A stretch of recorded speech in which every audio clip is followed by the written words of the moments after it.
Welcome, curious minds, to another deep dive. Great to be here.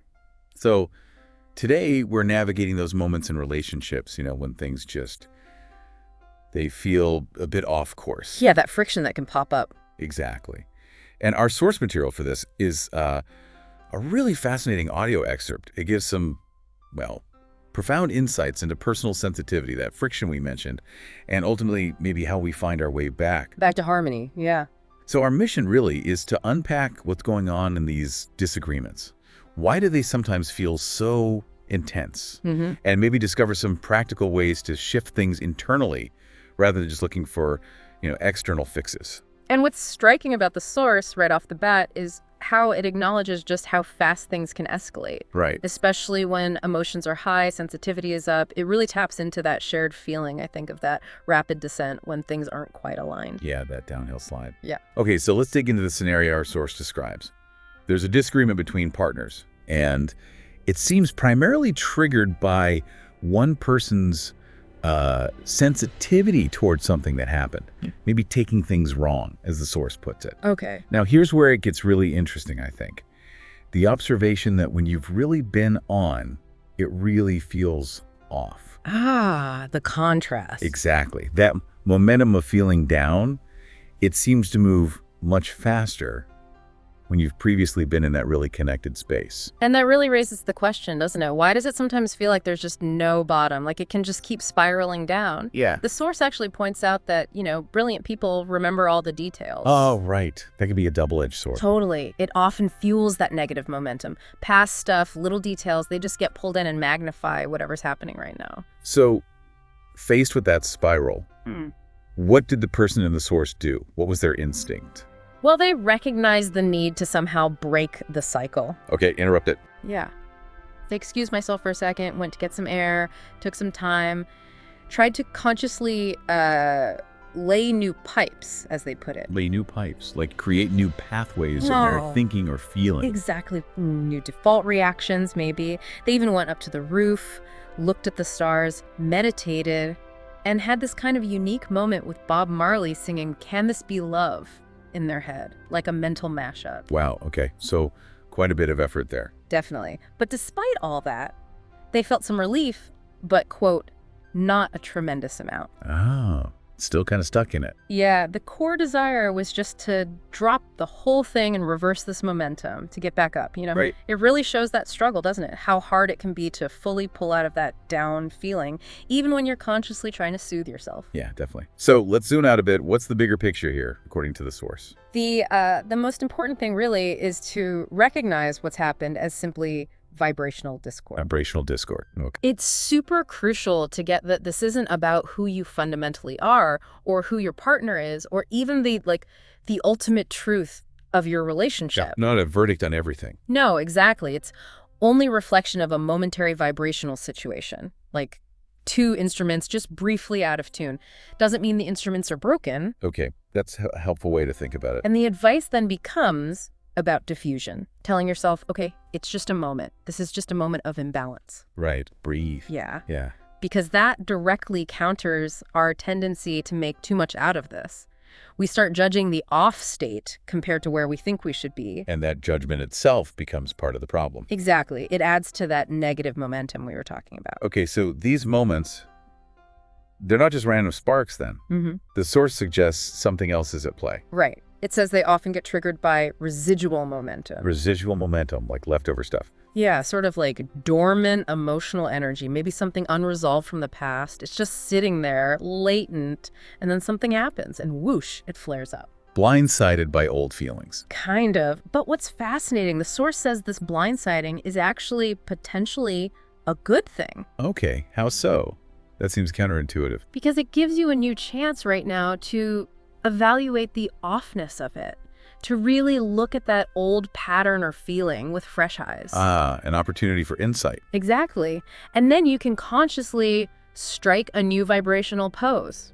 Choose a different feeling, a different response. That's how you really lay new pipes that lead you somewhere better more easily. Okay, I see. So it's a chance to update your internal wiring. You could put it that way, yeah. Now, going back to that struggle to recover, even with self-soothing, The source uses a pretty striking analogy about why trying too hard to climb out of the bad feeling might not work. Oh, yeah, the airplane one. Right.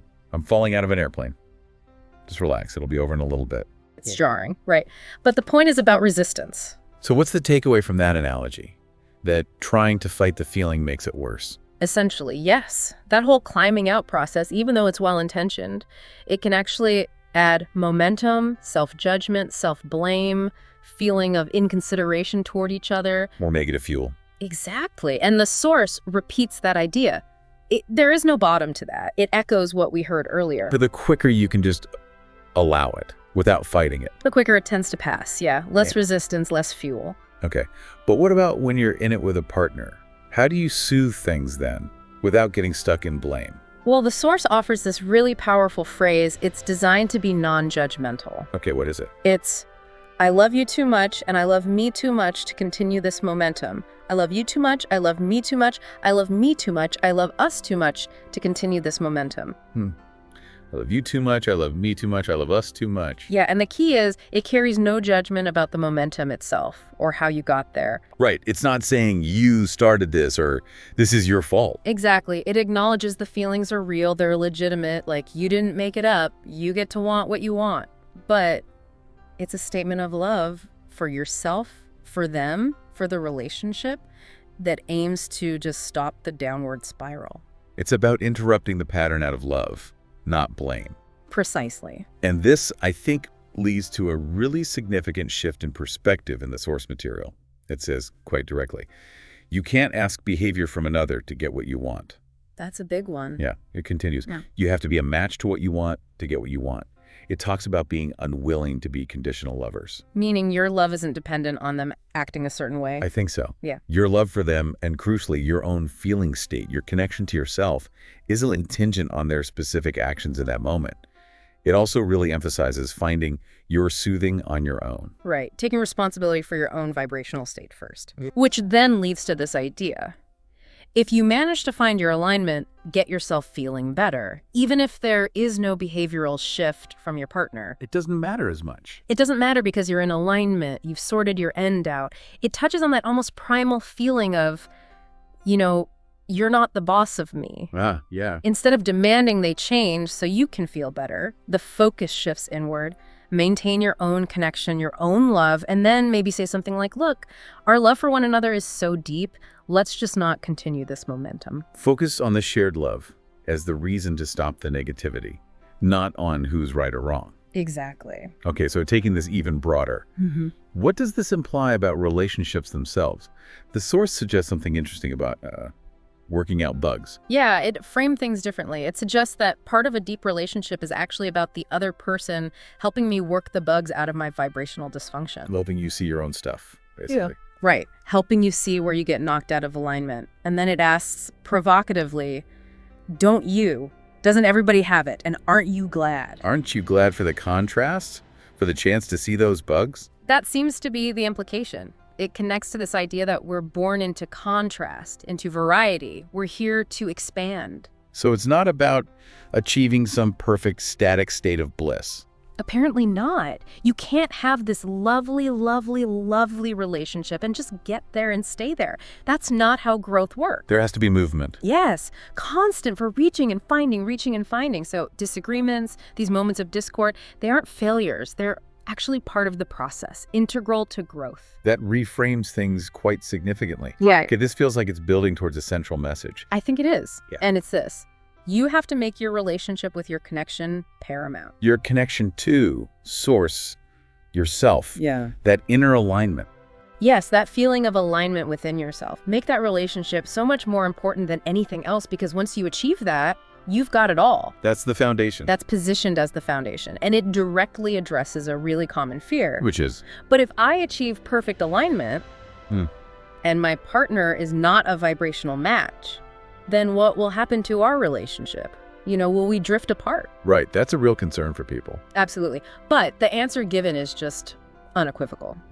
It will get better every time there is no downside to alignment. No downside. Really, that's the assertion. Because alignment is where all your leverage is, where all your love is, where all your power is, where everything is. So your alignment benefits everything, including the relationship, regardless of where the other person is momentarily. That's the idea. And it clarifies the real root of the upset in those arguments. What do you hint the partner? It says, you weren't mad at each other. You were mad at being out of alignment. Yeah. Period. Blaming your partner for your feeling of being out of alignment is seen as asking you to do the impossible, because everyone's vibration is always shifting. You can't expect someone else to hold a perfect vibration just so you feel okay. Exactly.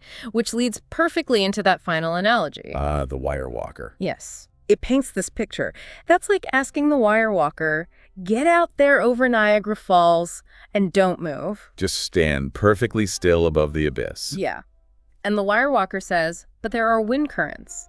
And the response is, I don't care, don't move, compensate for nothing, just stand there, immovable, don't move. Which is completely absurd, obvious. Right, because the wire walker has to move. He moves a lot as different currents are coming. That's why he's so good at not falling into Niagara Falls. He stays balanced because he adjusts. Precisely. His balance isn't static, it's dynamic. It's constant, conscious adjustment and realignment in response to the changing conditions. Just like navigating the currents in a relationship. That's the beauty of the analogy. True balance, true harmony, isn't about freezing things in place. It's about learning to dance with the shifts, to continually find your own alignment amidst the inevitable currents. Okay, so wrapping this up. Yeah. What's a core takeaway here for you, the listener? This deep dive really seems to suggest that navigating relationship discord isn't about, trying to eliminate disagreement altogether. No, it's more about understanding its true nature, seeing it as these dynamic vibrational shifts. And the key becomes making your internal alignment, your connection with yourself, the absolute top priority. Which then leads us to a question for you to reflect on. In your own relationships, where might you be mistaking a temporary vibrational discord, just being out of tune for a moment, for some kind of deep, fundamental flaw in the connection itself? And maybe, how could releasing that need for static, perfect, immovable balance? Like telling the wire walker not to move. Exactly. How might letting go of that allow for a more dynamic, more resilient, and ultimately maybe a more truly harmonious relationship? Something to think about.